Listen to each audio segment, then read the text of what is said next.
ಸಂಗಮ ಅಂತ ಹೇಳಿದ ಕೂಡಲೇ ನಮಗೆ ನೆನಪಾಗುವುದು ರಾಜರ ಮಾತೆ. ಸಂಗಮ ಶಬ್ದಕ್ಕೆ ಬಹಳ ಚೆನ್ನಾಗಿ ಅರ್ಥವನ್ನು ಹೇಳಿದ್ದಾರೆ ರಾಜರು. ಈ ಉಪನಿಷತ್ತಲ್ಲಿ ಒಂದು ಕಥೆ ಬರ್ತದೆ, ಉದ್ದಾಲಕ ಹಾಗೂ ಶ್ವೇತಕೇತುವಿನ ಸಂವಾದ. ತಂದೆ ಮಗನ ಒಂದು ಸಂವಾದವನ್ನು ಹೇಳ್ತಾರೆ. ಮಗ ತಂದೆಯ ಬಳಿಯಲ್ಲಿ ಕೇಳ್ತಾನೆ, ದೇವರು ಹೇಗಿದ್ದಾನೆ, ದೇವರ ಬಗ್ಗೆ ಹೇಳಿಕೊಡು ಅಂತ ಅಪ್ಪನ ಬಳಿ ಕೇಳಿದಾಗ ಅಪ್ಪ ಹೇಳಿಕೊಡ್ತಾನೆ, ಹೀಗಿದ್ದಾನೆ ದೇವರು, ಹೀಗಿರ್ತಾನೆ ಅಂತೇಳಿ ದೇವರ ಬಗ್ಗೆ ಹೇಳ್ತಾ ಬರ್ತಾನೆ. ಮಗ ಕೇಳುವಂಥ ಪ್ರಶ್ನೆ, ಹಾಗಾದರೆ ದೇವರು ಯಾಕೆ ಕಣ್ಣಿಗೆ ಕಾಣ್ತಾ ಇಲ್ಲ? ಇಷ್ಟೆಲ್ಲ ಬಗೆಯಾಗಿ ಇರುವಂತಹ ದೇವರು ಕಣ್ಣಿಗೆ ಕಾಣಬೇಕಲ್ವಾ ಅಂತ ಹೇಳಿ ಮಗ ಪ್ರಶ್ನೆಯನ್ನು ಮಾಡಿದಾಗ ಅಪ್ಪ ಅದಕ್ಕೆ ಒಂದು ದೃಷ್ಟಾಂತಪೂರ್ವಕವಾಗಿ ಉತ್ತರವನ್ನು ಕೊಡಬೇಕು ಅಂತೇಳಿ, ಸರಿ ಹಾಗಾದ್ರೆ ನಿನಗೆ ನಾನು ಒಳ್ಳೆಯ ಉತ್ತರವನ್ನು ಕೊಡ್ತೇನೆ ಅಂತೇಳಿ ಒಂದು ಪಾತ್ರದಲ್ಲಿ ನೀರು ತಗೊಂಡು ಬಾ ಅಂತ ಹೇಳ್ತಾರೆ. ಒಂದು ಸ್ವಲ್ಪ ಉಪ್ಪು ತಗೊಂಬಾ ಅಂತ ಹೇಳ್ತಾರೆ. ಮಗ ತಗೊಂಡು ಬಂದ. ಏನಿದು ಅಂತ ಕೇಳ್ತಾರೆ. ಇದು ನೀರು ಅಂತ ಹೇಳ್ತಾನೆ. ಇದೇನಿದು ಅಂತ ಕೇಳ್ತಾನೆ ಅಪ್ಪ. ಇದು ಉಪ್ಪು ಅಂತ ಹೇಳ್ತಾನೆ.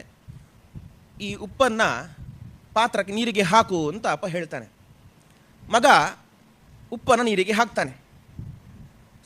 ಇವತ್ತಿನ ಪಾಠ ಮುಗೀತು, ನಾಳೆ ಬಾ ಅಂತ ಅಪ್ಪ ಹೇಳ್ತಾನೆ. ಮತ್ತೆ ಮರುದಿವಸ ಮಗ ಬಂದ. ನಿನ್ನೆ ಉಪ್ಪನ್ನು ನೀರನ್ನು ತೋರಿಸಿದ್ಯಲ್ವ, ಇವತ್ತು ಉಪ್ಪನ್ನು ತೋರಿಸು ಅಂತ ಹೇಳ್ತಾನೆ.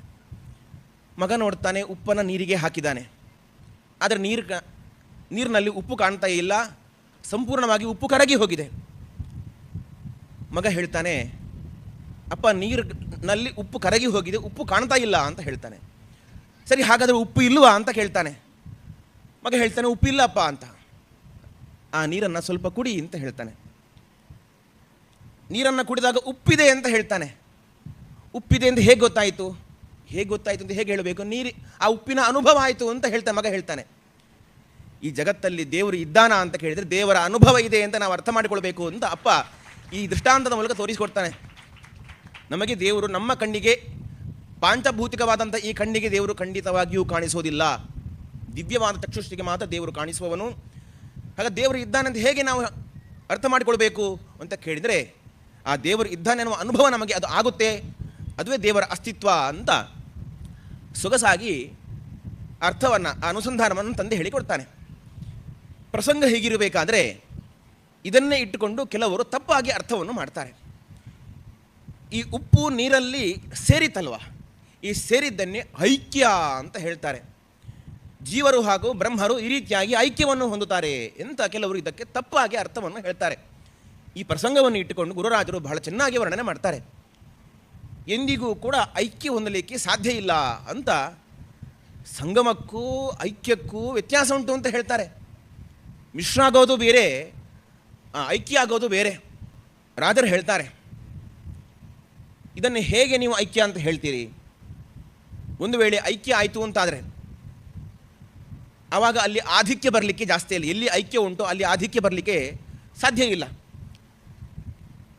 ಒಂದು ವಸ್ತು ಇನ್ನೊಂದರೊಟ್ಟಿಗೆ ಸೇರಿ ಐಕ್ಯ ಆಯಿತು ಅಂದರೆ ಅದು ಅಷ್ಟೇ ಇರಬೇಕದು. 1+1 1 ಆಗಬೇಕು. 1+1 2 ಆಗಲಿಕ್ಕೆ ಸಾಧ್ಯ ಇಲ್ಲ. ಅಂದರೆ ಅಲ್ಲಿ ಆಧಿಕ್ಯ ಬಂತು ಅಂದರೆ ಅಲ್ಲಿ ಐಕ್ಯ ಆಗಲಿಲ್ಲ ಅಂತ ಅರ್ಥ. ಅಲ್ಲಿ ಸೇರಿಕೊಂಡಿತ್ತು, ಅಲ್ಲಿ ಮಿಶ್ರ ಆಯಿತು ಅಂತಲೇ ಅರ್ಥ.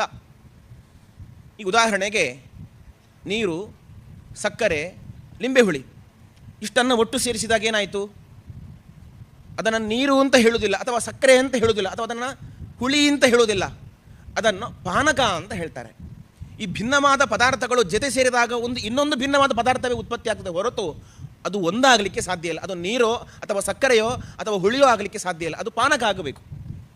ಅದೇ ರೀತಿಯಾಗಿ ಜೀವನು, ಬ್ರಹ್ಮನು ಅದು ಒಂದಾಗಲಿಕ್ಕೆ ಸಾಧ್ಯ ಇಲ್ಲ ಅಂತ ರಾಜರು ಅನೇಕ ದೃಷ್ಟಾಂತದ ಮೂಲಕ ತಿಳಿಸಿಕೊಡ್ತಾರೆ. ಉದಾಹರಣೆಗೆ ಈ ಸಂಗಮ ಕ್ಷೇತ್ರದಲ್ಲಿ ಸ್ನಾನ ಮಾಡಿದರೆ ಬಹಳ ಫಲ ಉಂಟು ಅಂತ ಹೇಳ್ತಾರೆ. ಅದಕ್ಕೆ 2 ಪಟ್ಟು ಪುಣ್ಯ ಉಂಟು ಅಂತ. ಈ ಒಂದು ವೇಳೆ ಸಂಗಮ ಕ್ಷೇತ್ರ ಅಂದರೆ ಇನ್ನು 2 ನದಿಗಳು ಸೇರುವಂತಹ ಜಾಗ. 2 ನದಿಗಳು ಸೇರಿತು ಅಂತಂದರೆ ಐಕ್ಯ ಅಂತ ಇಟ್ಟುಕೊಂಡ್ರೆ 2 ಪಟ್ಟು ಪುಣ್ಯ ಯಾಕೆ ಹೇಳಬೇಕು? ಒಂದೇ ಪಟ್ಟು ಪುಣ್ಯ ಸಾಕಲ್ಲ. ಒಂದೇ ಪುಣ್ಯ ಸಾಕಲ್ಲ, 2 ಪುಣ್ಯ ಯಾಕೆ ಹೇಳಬೇಕು? ಅಲ್ಲಿ 2 ಇದೆ, ಅಲ್ಲಿ ಭಿನ್ನವಾಗಿದೆ ಅನ್ನೋದರಿಂದಲೇ 2 ಪಟ್ಟು ಪುಣ್ಯವನ್ನು ಹೇಳಿದ್ದಾರೆ. ಮಾತ್ರವಲ್ಲ, ಗಂಗಾ ಸಾಗರ ಸಂಗಮ ಅಂತ ಹೇಳ್ತಾರೆ. ಅಲ್ಲಿ ಗಂಗೆ ಹೋಗಿ ಸಾಗರವನ್ನು ಸೇರುವಂಥದ್ದು, ಅಲ್ಲಿ ಸಂಗಮವನ್ನು ಹೇಳಿದ್ದಾರೆ. ಇನ್ನೊಂದು ರಾಜರು ವಿಶೇಷವಾಗಿ ಯುಕ್ತಿಮಲಿಕೆಯಲ್ಲಿ ಹೇಳ್ತಾರೆ, ಮಿಶ್ರತೀರ್ಥ ಅಂತ ಹೇಳ್ತಾರೆ. ನೈಮಿಷಾರಣ್ಯ ಕ್ಷೇತ್ರದಲ್ಲಿ ದದೀಚಿ ಮುನಿಗಳಿಗಾಗಿ ದೇವತೆಗಳು ನಿರ್ಮಾಣ ಮಾಡಿದಂತಹ ಸಕಲ ತೀರ್ಥಗಳ ಸನ್ನಿಧಾನ ಇರುವಂಥ ಒಂದು ಸರೋವರ. ಈ ಸರೋವರಕ್ಕೆ ಮಿಶ್ರತೀರ್ಥ ಅಂತ ಹೆಸರಿದೆ. ಎಲ್ಲ ತೀರ್ಥಗಳ ಸನ್ನಿಧಾನ ಒಂದು ಸರೋವರದಲ್ಲಿದೆ ಅಂದರೆ ಅಲ್ಲಿ ಐಕ್ಯ ಆಗಿದೆ ಅಂತಂದರೆ ಐಕ್ಯ ತೀರ್ಥ ಅಂತ ಹೇಳಬೇಕಿತ್ತಲ್ವಾ? ಅದಕ್ಕೆ ಯಾಕೆ ಮಿಶ್ರ ತೀರ್ಥ ಅಂತ ಹೇಳಿದ್ದಾರೆ ಅಂದರೆ ಐಕ್ಯ ಇಲ್ಲ, ಜಗತ್ತಲ್ಲಿ ಐಕ್ಯವನ್ನು ಅನುಸಂಧಾನ ಮಾಡಲಿಕ್ಕೆ ಸಾಧ್ಯ ಇಲ್ಲ, ಅದು ಮಿಶ್ರವೇ ಆಗಿರಬೇಕು ಅಂತ ರಾಜರು ಅದಕ್ಕೆ ಒಳ್ಳೆಯ ದೃಷ್ಟಾಂತವನ್ನು ತೋರಿಸಿ ಹೇಳ್ತಾರೆ. ಸರಿ, ಹಾಗಾದರೆ ಐಕ್ಯ ಅಂದರೆ ಹೇಗಿರಬೇಕು, ಐಕ್ಯ ಅಂದರೆ ಏನು ಅಂತ ರಾಜರು ಅದನ್ನು ತೋರಿಸಿಕೊಡ್ತಾರೆ. ಒಬ್ಬನೇ ವ್ಯಕ್ತಿ ಅನೇಕ ರೂಪವನ್ನು ತಾಳಿ ಆ ಅನೇಕ ರೂಪಗಳಿಂದ ಮತ್ತೆ ಒಂದೇ ರೂಪವನ್ನು ಯಾವಾಗ ತಾಳ್ತಾನೋ ಅದು ಐಕ್ಯ ಆಗುವುದು ಅಂತ ಅರ್ಥ. ಇದಕ್ಕೆ ಒಳ್ಳೆಯ ದೃಷ್ಟಾಂತ, ಈ ಐಕ್ಯ ಇದ್ದಲ್ಲಿ ಆಧಿಕ್ಯ ಇಲ್ಲ ಅಂತ ರಾಜರು ಹೇಳ್ತಾರೆ. ಒಂದು ವೇಳೆ ಆಧಿಕ್ಯ ಉಂಟು ಅಂದರೆ ಅಲ್ಲಿ ಐಕ್ಯ ಇಲ್ಲ ಅಂತಲೇ ಅರ್ಥ.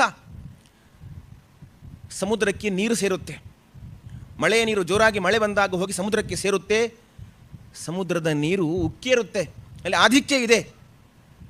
ಮಳೆಯ ನೀರು ಸಮುದ್ರಕ್ಕೆ ಸೇರಿ ಒಂದಾಯಿತು ಅಂತ ಹೇಳಿದರೂ ಕೂಡ ಅಲ್ಲಿ ಆಧಿಕ್ಯ ಕಾಣ್ತಾ ಉಂಟು, ಹಾಗಾಗಿ ಅಲ್ಲಿ ಭೇದ ಇದೆ ಅಂತಲೇ ಅರ್ಥ, ಅಲ್ಲಿ ಐಕ್ಯ ಇದೆ ಅಂತ ಹೇಳಲಿಕ್ಕೆ ಬರೋದಿಲ್ಲ. ರಾಜರೊಂದು ತಮಾಷೆಯ ಮಾತನ್ನು ಹೇಳ್ತಾರೆ. ಭಗವಂತ ಕೃಷ್ಣಾವತಾರದಲ್ಲಿ ಗೋಪಿಕಾಸ್ತ್ರೀಯರೊಂದಿಗೆ ರಾಸಕ್ರೀಡೆಯನ್ನು ಆಡಿದ. ಹೇಗೆ ಮಾಡಿದ ಅಂತ ಕೇಳಿದರೆ, ಸಹಸ್ರ ಗೋಪಿಕಾಸ್ತ್ರೀಯರ ಜೊತೆಯಲ್ಲಿ ಸಹಸ್ರ ತಾನೂ ಕೂಡ ಅಷ್ಟೇ ರೂಪವನ್ನು ತಾಳಿ ರಾಸಕ್ರೀಡೆಯನ್ನು ಆಡಿ ನಂತರದಲ್ಲಿ ಆ 1000 ರೂಪಗಳು ಕೂಡ, ಭಗವಂತನ 1000 ರೂಪಗಳು ಕೂಡ ಒಂದೇ ರೂಪದಲ್ಲಿ ಐಕ್ಯ ಆಯಿತು ಅಂತ ಹೇಳ್ತಾರೆ. ಒಂದು ವೇಳೆ ಭಗವಂತನ 1000 ರೂಪಗಳು ಕೂಡ ಅಲ್ಲಿ ಐಕ್ಯ ಆದ ಪರಿಣಾಮವಾಗಿ ಸ್ವಲ್ಪ ಕೃಷ್ಣ ದಪ್ಪಗಾಗಬೇಕಾಗಿತ್ತು. ನಂದ ಮಹಾರಾಜ ಅವನ ಮನೆಯ ಬಾಗಿಲನ್ನು ಸ್ವಲ್ಪ ದೊಡ್ಡದು ಮಾಡಬೇಕಾಗಿತ್ತು ಅಂತ ರಾಜರು ತಮಾಷೆ ಮಾಡ್ತಾರೆ. ಕೃಷ್ಣ ದಪ್ಪಗಾಗಲಿಲ್ಲ, ಕೃಷ್ಣ ಎಷ್ಟಿದ್ನೋ ಅಷ್ಟೇ ಇದ್ದ. ನಂದರಾಜನ ಮನೆಯ ಬಾಗಿಲನ್ನು ಅವನೇ ದೊಡ್ಡದು ಮಾಡಲಿಲ್ಲ, ಕೃಷ್ಣ ದಪ್ಪಾಗಿ ಐಕ್ಯ ಆಗಿದೆ, ಅವನು ದಪ್ಪಾಗ್ತಾನೆ ಅಂತ ಹೇಳಿ. ಎಲ್ಲಿ ಐಕ್ಯ ಇದೆಯೋ ಅಲ್ಲಿ ಆಧಿಕ್ಯ ಬರಲಿಕ್ಕೆ ಸಾಧ್ಯ ಇಲ್ಲ ಅನ್ನುವಂಥದ್ದು ಅದು ರಾಜರ ಸಿದ್ಧಾಂತ. ಹಾಗಾಗಿ ಜೀವರಿಗೂ ಬ್ರಹ್ಮರಿಗೂ ಐಕ್ಯವನ್ನು ಹೇಳಲಿಕ್ಕೆ ಸಾಧ್ಯ ಇಲ್ಲ, ಅದು ಭೇದ ಇದ್ದೇ ಇದೆ ಅನ್ನುವ ಈ ಒಂದು ಸಿದ್ಧಾಂತವನ್ನು, ಪರಮ ಸಿದ್ಧಾಂತವನ್ನು ಬಹಳ ಮಾರ್ಮಿಕವಾಗಿ ಸಾಮಾನ್ಯರಿಗೂ ಅರ್ಥ ಆಗುವಂತಹ ದೃಷ್ಟಾಂತಗಳನ್ನು ಹೇಳಿಕೊಟ್ಟು ಅರ್ಥ ಮಾಡಿಸಿದ್ದಾರೆ ನಮ್ಮ ಗುರುರಾಜರು. ಅಂತಹ ಗುರುರಾಜರ ಮಾತುಗಳು ಸರಳವಾಗಿ ಸುಲಲಿತವಾಗಿ ಇರ್ತದೆ.